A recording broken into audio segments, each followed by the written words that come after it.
Tonight, the family of a man who died in jail speaking out for the first time after 10 Investigates exposed video raising questions over the use of a spit hood. I was just yelling at the computer, do something for him, do something for him, help him out. Julie Peters sat down with 10 Investigates for a story you'll see only on 10 Tampa Bay. As Jennifer Titus shows us, the man's family is filing a federal lawsuit claiming deputies used excessive force. It was him, just laughing and kidding all the time. For this interview. Hi, Captain. Hi. We were inseparable, we did everything together. Hi. Julie Peters wanted us to learn about her husband, Tim. I just miss everything about him. Probably the most is his laughter. And Tim's dad wanted to make sure everyone knew the kind of man he was. Him and I talked every morning. He'd call me, we had a routine, we'd laugh, start the day off just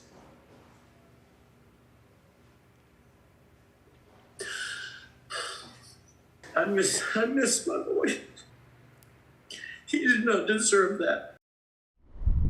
The that his father is talking about is what happened here inside the Hernando County jail. I'm sorry. It angers me the way they did things, you know? The family said Tim had only been in trouble one other time. We have friends that are law enforcement officers. He respected the law. But in April 2022, Tim was arrested, charged with aggravated assault, resisting arrest, battery on law enforcement.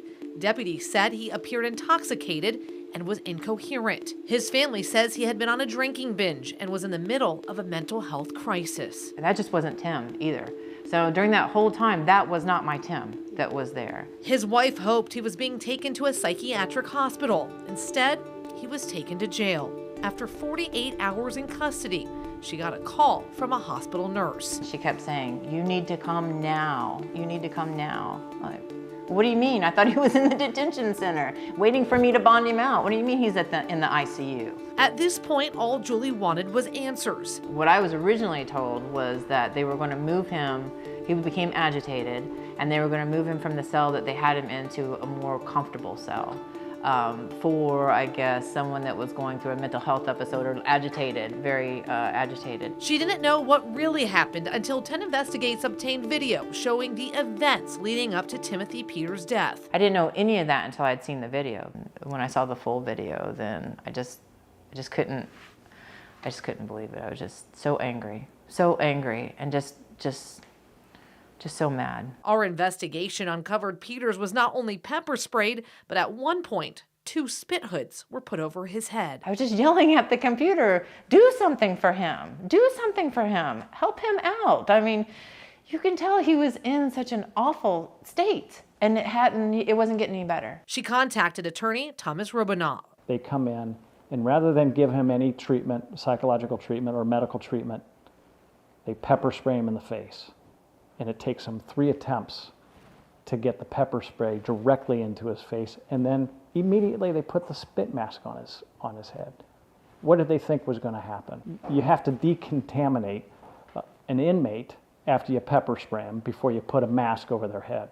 It's common sense, it's policy in every jail throughout the country. Robinal says the video also shows a deputy pushing down on Peters' neck. It was excessive force. Robinal is no stranger to jail deaths involving spit hoods. He represented the family of Daniel Linsenbiegler in a multi-million-dollar settlement against the Clay County Sheriff. Linsenbiegler died of asphyxiation. I thought our society would get better. I thought the jail system would recognize what happened and take steps to protect inmates, but they just didn't.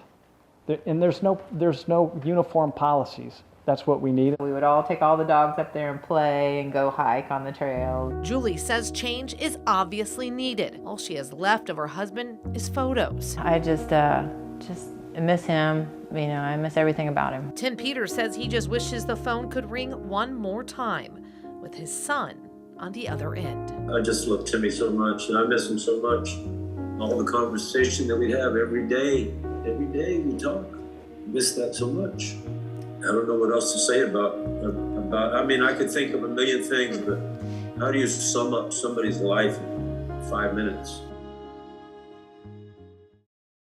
The Hernando County Sheriff is one of 11 people named in this lawsuit claiming they violated Peter's constitutional rights. Most of the claims involve excessive force, how he was pepper sprayed and not properly decontaminated, and that the way he was restrained impaired the flow of oxygen.